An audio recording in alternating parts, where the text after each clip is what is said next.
Okay, as I was saying just before the top of the hour there, we're getting down to the real nitty-gritty in the legislative session of 2014. As a matter of fact, I sort of prefaced our discussion that we have on a weekly basis with Ling Johanson.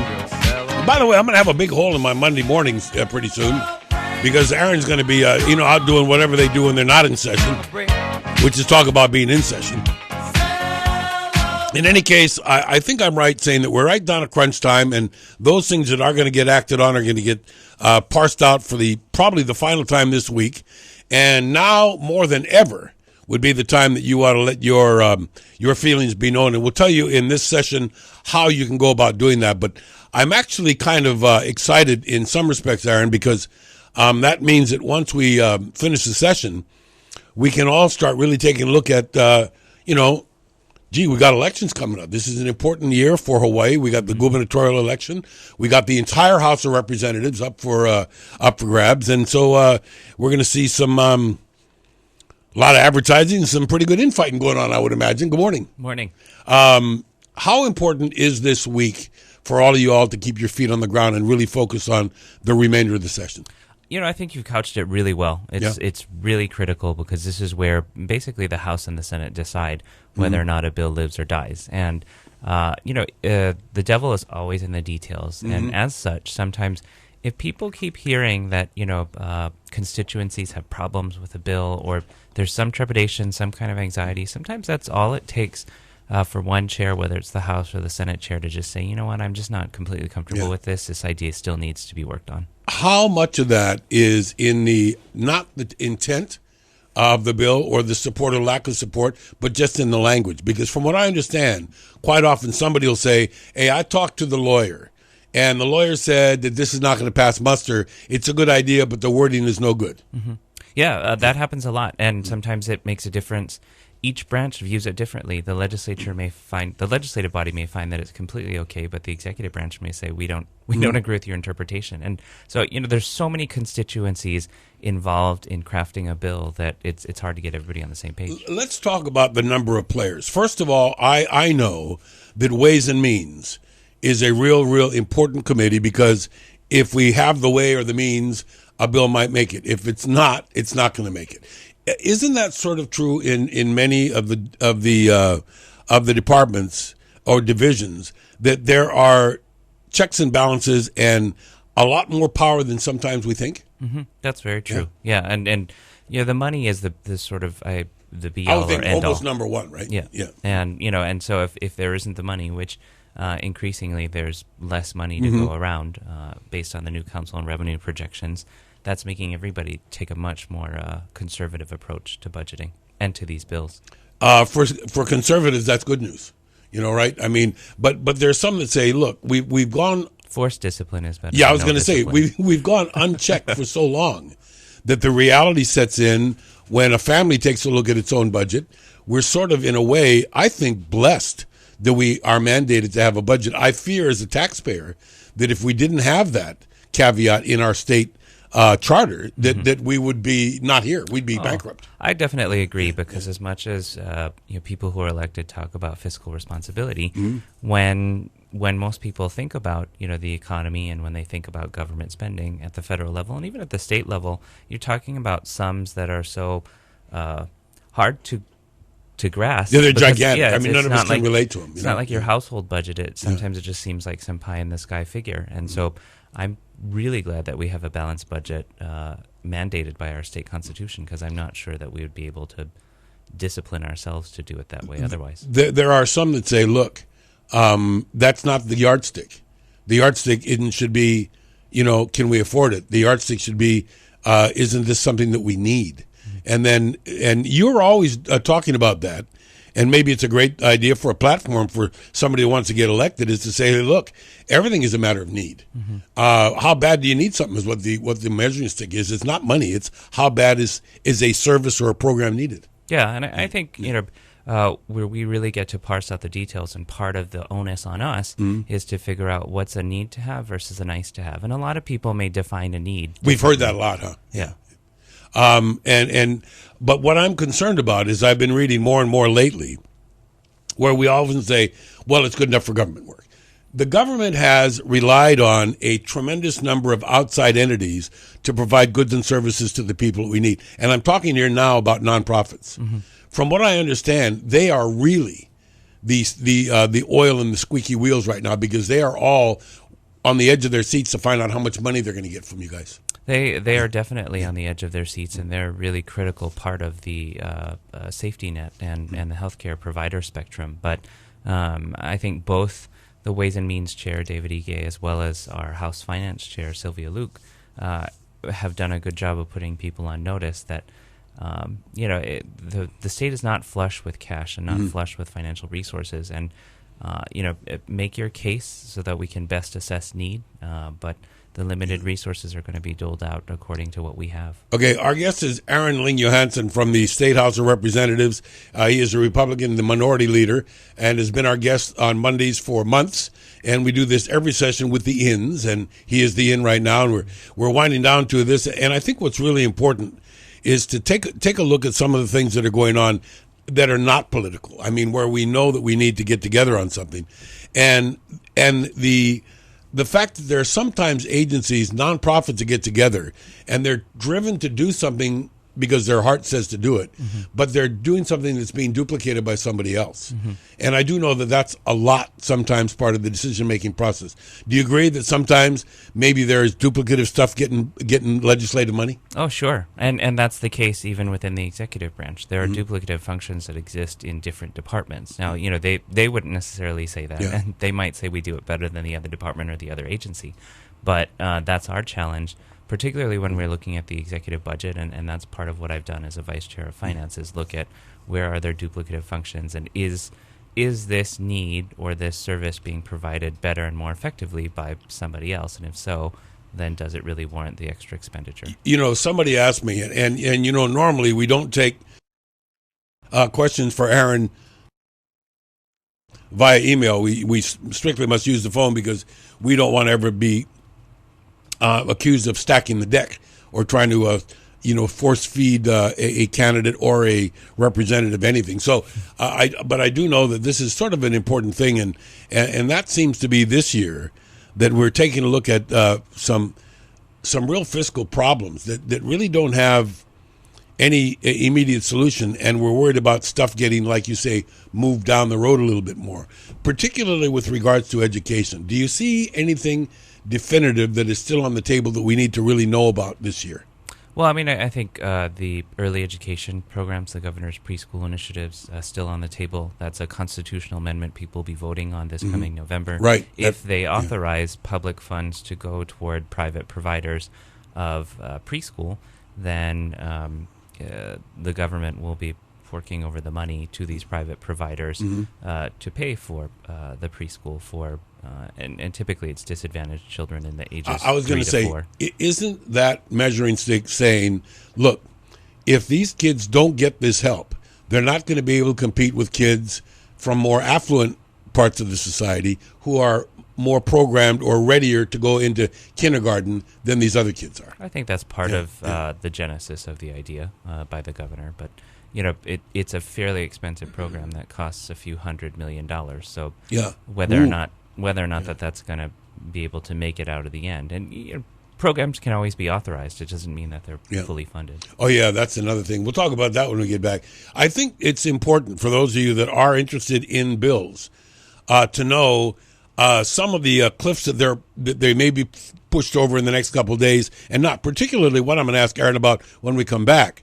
It seems there's consensus now on the hemp bill, and yet there are some that say no, it's still on the governor's desk, and it may or may not get signed into law. We got more of that coming up, but right now,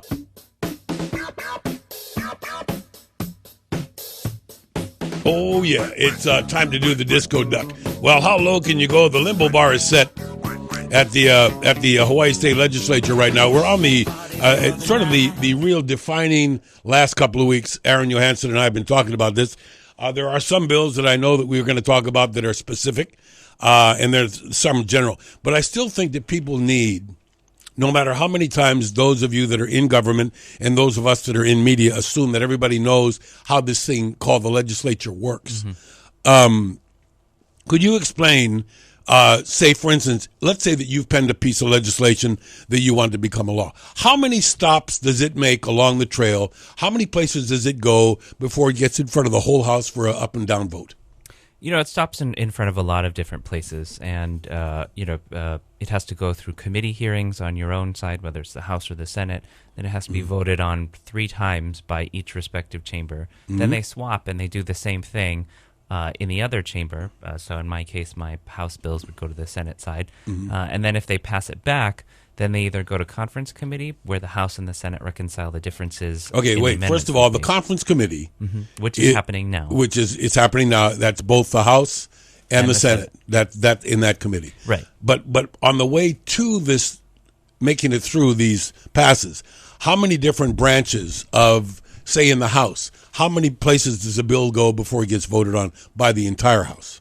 Well, it's gone through several committee hearings, sometimes only one. It depends on the subject matter of the bill. But, it'll go through the committee hearings, be voted on by the committee. It has to be supported by the committee, meaning, a majority voting up. And then it comes to the floor usually for a second reading, which is one full vote by the entire House. Then it goes to its next committee, or if it has no other committee, then it will come back again for another full vote by the House. See, that's what I'm trying to get at, gang, so that you can sort of understand how some of these things can and do get sidetracked. So for it's instance, gone through at least 4 full votes by both the House and the Senate if it's made it to conference committee. Okay, now, but I mean, as far as the number of committees on its way, let's say that it is to do with a Parks and Recreations thing. It may not be of interest to anybody. Ways and Means might have to take a look at it for money, but let's say that that's not an issue. That bill can get parsed out right there and go forward for a vote. But there's some that say, well, let's go, this is okay with us, but let's see what the so-and-so committee thinks of it. Right. And different committees have different interpretations of bills. One committee's great bills, another committee's bad bill based on their subject matter purview. Okay. So that means that as a sponsor of a bill, you've got to be prepared to drop everything and go run over here to this committee and make sure that they get clearly what you're trying to say in your bill. And you end up you need to rally your constituencies who support the bill to also be able to lobby for the bill, because that's ultimately what often persuades the subject matter chairs to say, this is a good bill. I see these constituencies testifying in support or opposition if you think it's a bad bill.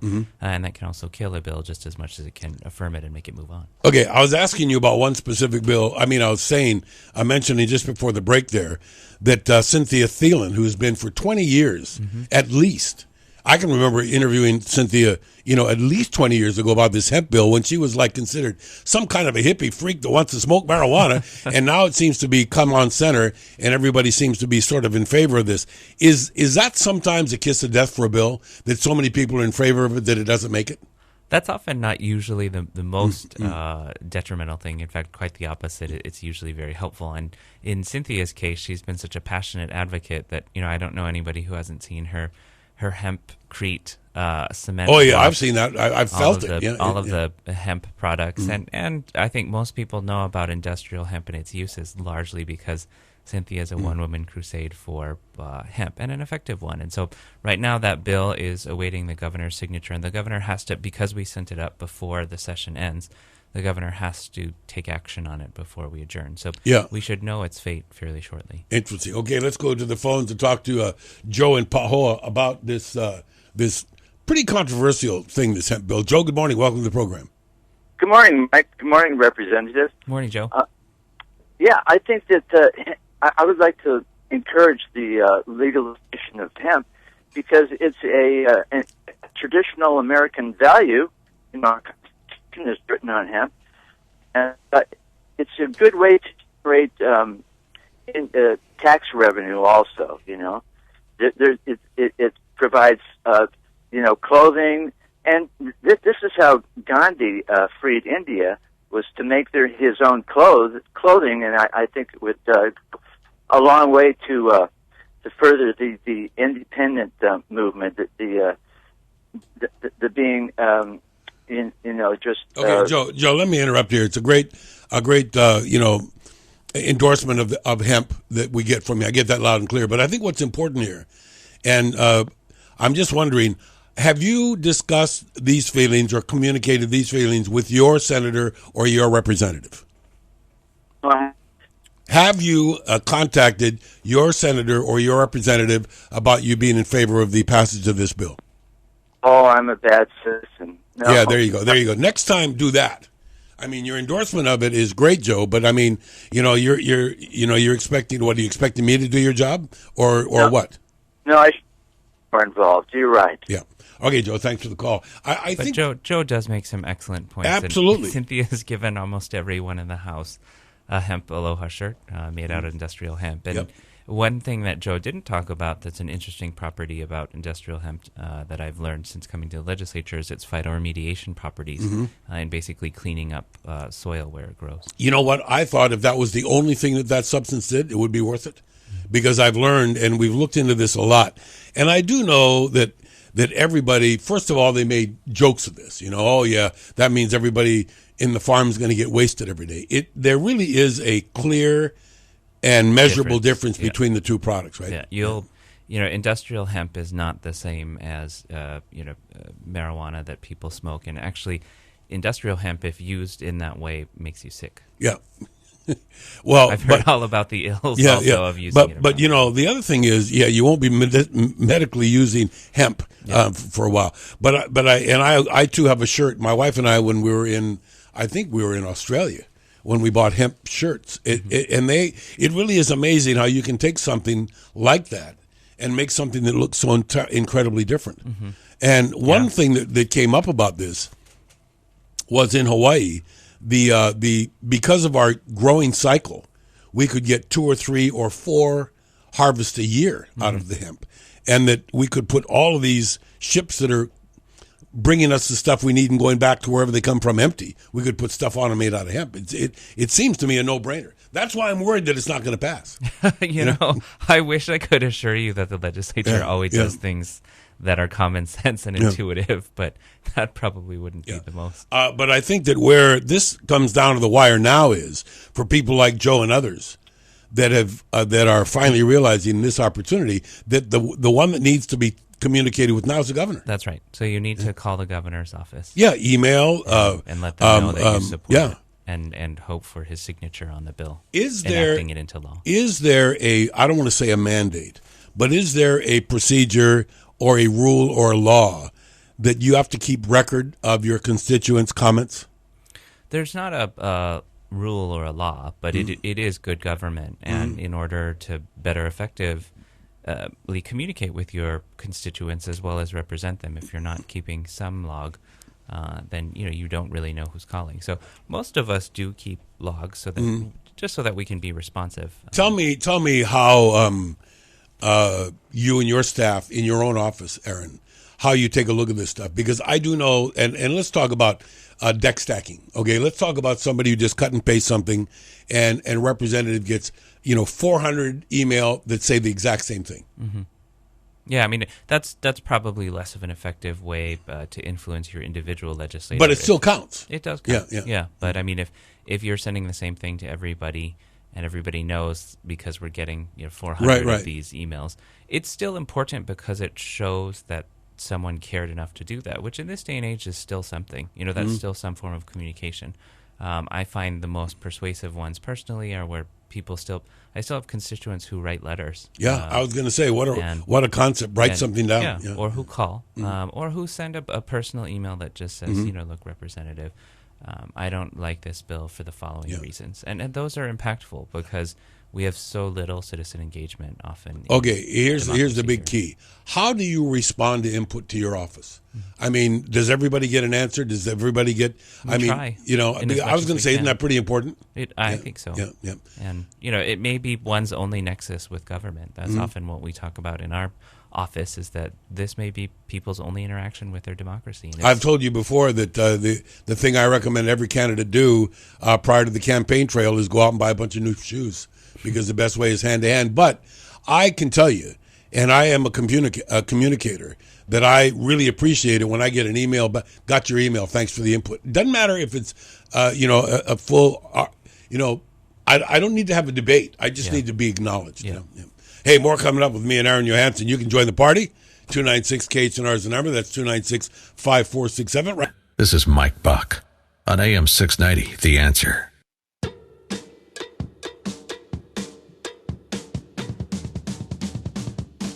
Okay, we are. I don't want to say aging in place here today, but that's what we're doing.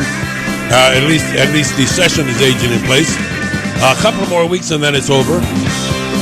We are talking with Ling Johanson from the House of Representatives and talking about how this thing worked. And I still think that every now and again you should go onto the legislative page, go on the government page, and take a look. First of all, I'm sure you're hearing in your comments from your constituents that it is a lot easier now to take a look at the bill and watch its progress. But not enough people. I noticed. I mean, I was talking to somebody about the hits they're getting. Considering the service available, it doesn't look like everybody's availing themselves of it. Sure, and part of it is because the system is based on you actually knowing the number of the bill, or it's a good website, but it still needs a lot of work in figuring out how the average person can navigate it, and it's just not something. Yeah, it is a little bit cumbersome. Yeah, I have, even though I kind of know, and I've been following because of my dear friend Roy Morioka, who is a fisherman who has dedicated himself to following these bills and notifying everybody. There's a lot of bills that have to do with the fishery, but to find out about them, you really got to do some digging. Yeah. You got to search through everything when you type in the word fish.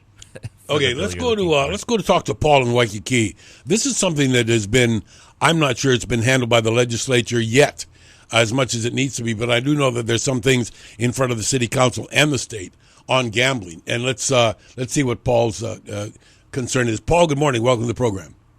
Yeah, morning. I just had a question for your guest this morning. To do with the game rooms. I've noticed that ever since these game rooms have come, they've been having some really shady people around there. I went to 7-Eleven on Atkinson Drive this morning, and I noticed about 4 or 5 guys just hanging out right outside 7-Eleven, and they were kind of being aggressive with people, passerbys or people going into the stores. And so when I got out, a couple guys approached me and asked me for $1 and this and that, and I thought, well, no, I'm fine. And when I went into the 7-Eleven, I asked the clerk, I said, does this happen all the time? And she told me ever since the game room was opened in that area, there's been a whole bunch of people now that just continually hangs around there and kind of like panhandling or whatever you call it, and bugging the customers that are coming through there. So I was just wondering, has anything been done about that, or what can be done about the game rooms and the legality of it? It's a good question, and I think you're going to see more legislation. There isn't anything pertaining to it in the state legislature, but I do know that Councilman Monahan, who represents Kalihi through Foster Village and Salt Lake, introduced a measure at the city level more directly relating to regulating these game rooms, because they're popping up all over the community, and you're not the only one noticing that there are difficulties for neighbors and just regular folks with some of these game rooms, and just that there's sort of this unregulated but growing issue in the community. Hey, let me ask you a question, Paul, because we actually have one in our neighborhood. There's a 7-Eleven right down the street in one direction, the other end of there are these gaming rooms. Are you talking about one of these rooms on Atkinson? I didn't even know there was one there. I didn't know that either. The reason being is, as I was heading in, one of the guys hanging around there approached me and asked me if I got $1. I said, no, I ain't got nothing. And then he was trying to hawk something, some kind of console that he was trying to hawk, and he said that he needed a couple of dollars to go to the game room and win his money back. Oh, boy. I didn't even know they had one there, so when I went in, I asked the clerk, and she said ever since the game room opened somewhere around the area, there's been a whole bunch of guys now that just continually hang around there. Okay, I do need to move along with Rep. Johanson, but do me a favor, if you get a chance, can you poke your nose in there and just see what's going on, and let us know at a different time? Okay, sure. Okay, Paul. Thanks. Thanks, Paul. And people do notice besides you. Yeah, and I do know, and I appreciate that coming from a thing. There is sometimes a feeling of tension in the air outside of one of these things. Like the guy said, Aaron, he was trying to sell a game console to go back in and win some of the money that he's lost. That's not a real promising career. No. Yeah. No. And it, some of these places end up running afoul with HPD because they're actually engaged in gambling. Yeah. And I guess what you said, that there's nothing in front of the still alive anyway, or dealing with this, but there is at the city level and being pretty aggressively looked at. But isn't this sort of interesting, because we have some places that actually encourage people to get on an airplane with their money from Hawaii and go to someplace else and gamble, and then come home. Mm-hmm. And there's and yet the legislature has seen fit over all these decades not to legalize gambling here. Yeah. Yeah. What are your thoughts about that? I mean, is that ever going to happen, do you think? I'm just not sure. Right now there's a broad coalition, at least I can speak more to the House, but a broad coalition in the House of people who do not favor legalizing gambling, which is why it hasn't come up in the past 2 years. Yeah, they sure try it, and they say, well, wait a minute. What about these states that they're not gambling, but they have a lottery for education? There's always, do you notice when things get tough? I lived in a state that had a lottery for education. What state? Virginia. Oh, yeah? But I can tell you it didn't mean that their Department of Education wasn't short on funds. When there was the Great Recession, and everybody was short on funds, a lottery didn't save them either.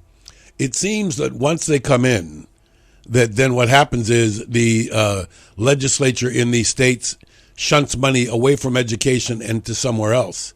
And then after a while, the money runs out anyway, and they still have to start putting money back in education, and the beat goes on. Mm-hmm. Yeah. I mean, I think it's important to have the conversation, but I don't know that gambling has ever been a panacea to anybody's problems. It didn't insulate Las Vegas when we had the Great Recession, and they're the gambling mecca of America. It just, although it seems to me that we have acquiesced more and more state by state, one by one, to the point where there's only 2 states that don't have some form of gambling. That's us and Utah. Mm-hmm. Yeah. And it doesn't, and neither one of us are bankrupt yet, because we keep balancing the thing. Ever the optimist, yeah. Mike. Let's look at some of the other things that are important. I mean, we do have a lot of infrastructure stuff that we're dealing with. I know there's a lot of stuff that's going forward in the legislature that people need to voice their opinion on. What are some of the things happening this week that we really need to know about specifically? Well, I think we already talked about the conference committees, but this week is really where the rubber meets the road, because we have to get it out of conference committee this week, and we have to vote on it next week, and we adjourn May 1st. So we've got less than 2 weeks left in the session. So the clock is really ticking. So if people love something or they hate something, now's a bill. Now's really the time to let folks know. You are going to be your representative. You personally going to be voting on how many 100 measures do you think? There will probably be another, 100 or so, I think, measures that come out of conference committee. Outside of your own, your gut or your heart or your soul telling you how to vote, how do you work with your staff as to gaining more knowledge about something or helping a decision by committee? How do you determine how your votes are going to be? Well, I typically spend a lot of my weekends reading through the bills myself, as well as looking at the testimony to see what some of the experts think about the bills, doing a cross-section of, how my district or my constituents may feel about a particular issue, because sometimes it's an issue on a state level is actually much more germane to your local level, and people care a lot more than other times, and make my decisions accordingly. Do you think that sometimes the media, in other words, now it's radio and TV, but certainly the newspaper, having a little bit more time to show a yay or a nay. In other words, they are publishing more and more, it seems, opposing views on things, so people can think, well, here's somebody that I respect that's saying yes, but whoops, here's somebody I respect that's saying no. Let's read both these pieces and then make up our own mind. Yeah, you're starting to see that more, which is, I think, a very healthy trend. Yeah. More coming up with Rep. Aaron Johanson. You can be a part of the conversation at 296-KHNR. That's 296-5467. Mike Buck, all Honolulu, all the time. On AM 690, The Answer.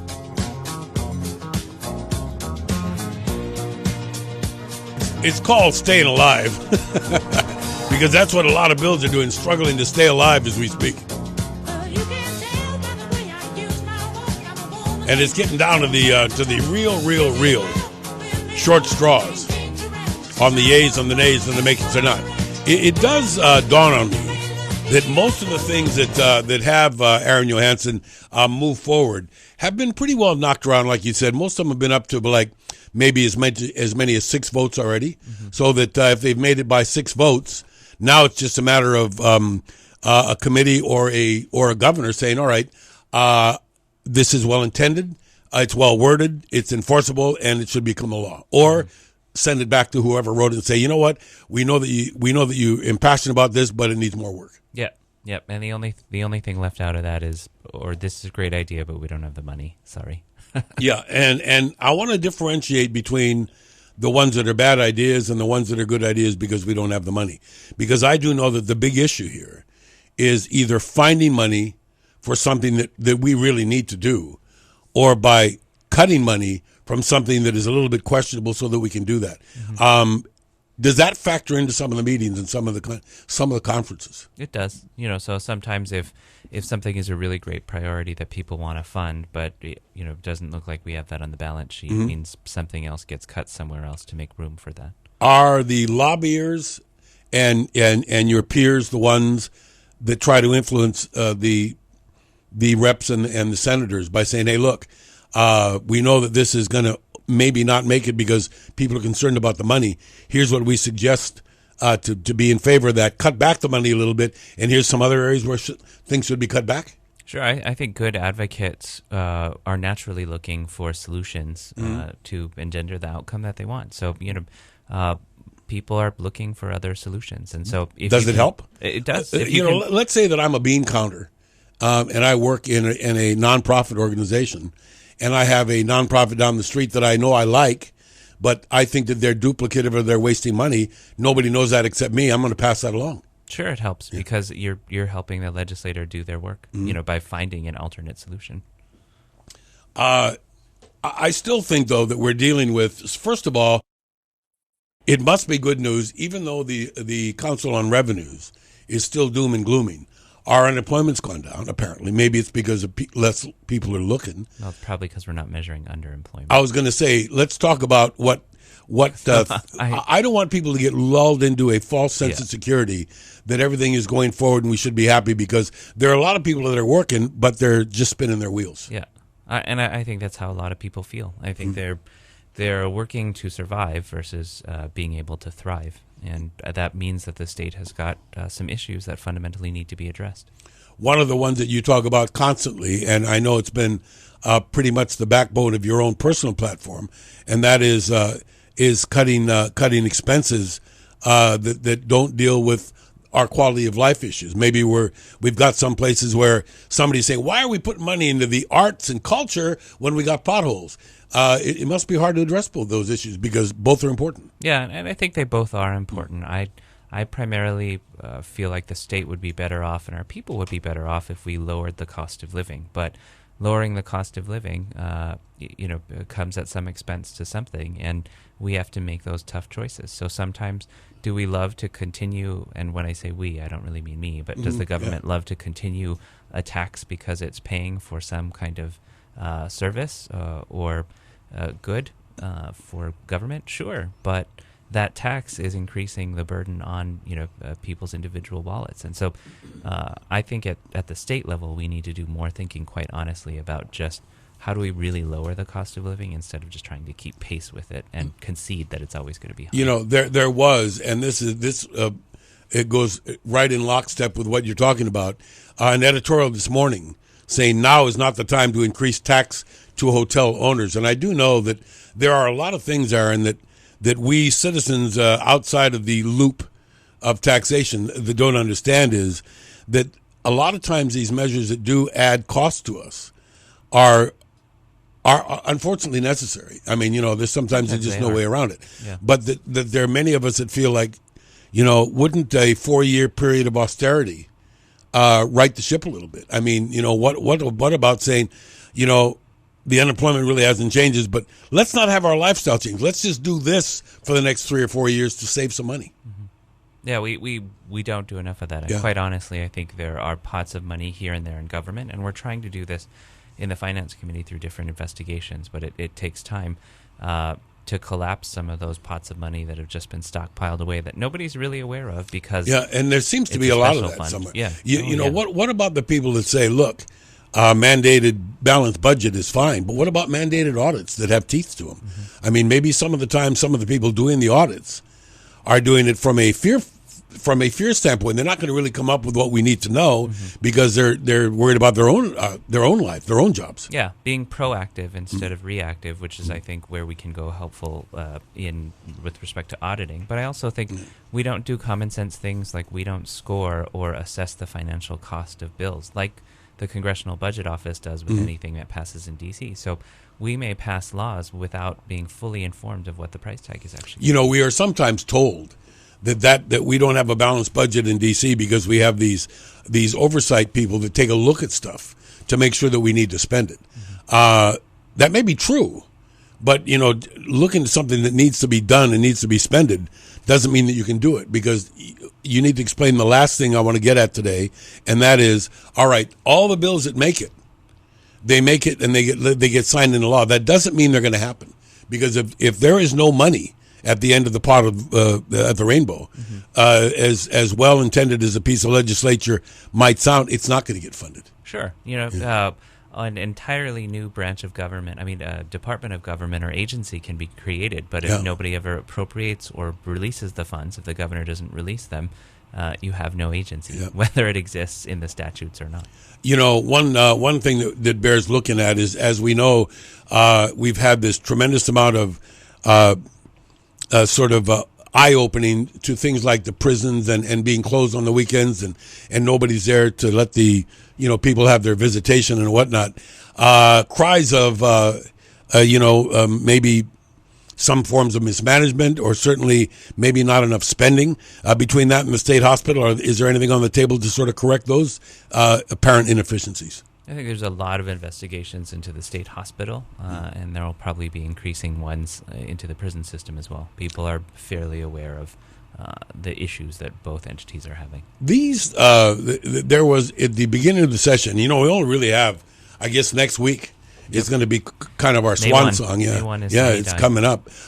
Is that I still think that people need to know, all right, look, we've laid out sort of a pathway today, but they really need to get proactive, because even though, I mean, we've had calls from people, but have those people called, written, emailed their representative or their senator to let them know something's important. Mm-hmm. Lots of people. There's always room for more people to do that, and now's the time.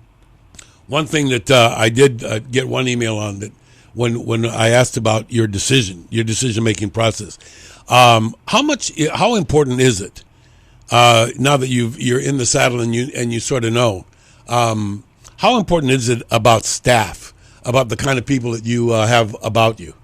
It's very important. I mean, they're your team. We're all one team, and they're a team servicing your constituents. So, what if somebody wants to be on the staff? I mean, how do they get their feelings out there? They can send their resume to the individual offices, or each session, all the resumes go into one pool for legislative session hires. So there are multiple ways to work at the Capitol. And when you did the work that you did, was how beneficial was that as a young guy to be serving time in an office that might have seemed like pretty overwhelming stuff? Yeah, when I worked for my predecessor, Minority Leader Lynn Finnegan, it was helpful to see just how things operate.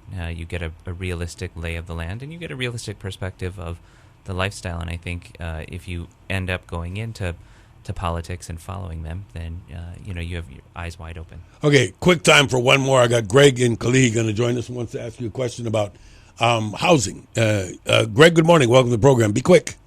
Good morning, gentlemen. I just had a quick word. I recently got laid off, and I wanted to apply for housing, and I can't because it's backlogged. But it seems that people have been living there for 30 years, I've heard. I wonder why is that, and why are there no term limits in place? Yeah, that's a good one. I'm sure it comes up. And I'm going to take you off the air to get that answer real quick. Is this something that we look at? Are there some people in public housing that have been there too long? It is actually something that was addressed. I don't know if the bill is still alive, but in the transference of the lease, who you can actually transfer it to. And sometimes there have been bills limiting the scope of it, so that other people like Greg. I would imagine, Aaron, that is pretty awful. When I do know that the hardest thing people have to do sometimes is reach out and say, I need some help. Mm-hmm. And when to reach out and say, I need some help and not have some help there must be pretty discouraging sometimes. Right, especially if you've just been laid off your job. Okay, well, that's going to wrap it up for this time. We got one more opportunity to speak with Aaron. That'll be next week. Roll up them sleeves. You got a nice shirt and tie on today. You ready to go to work, huh? Yeah. Okay.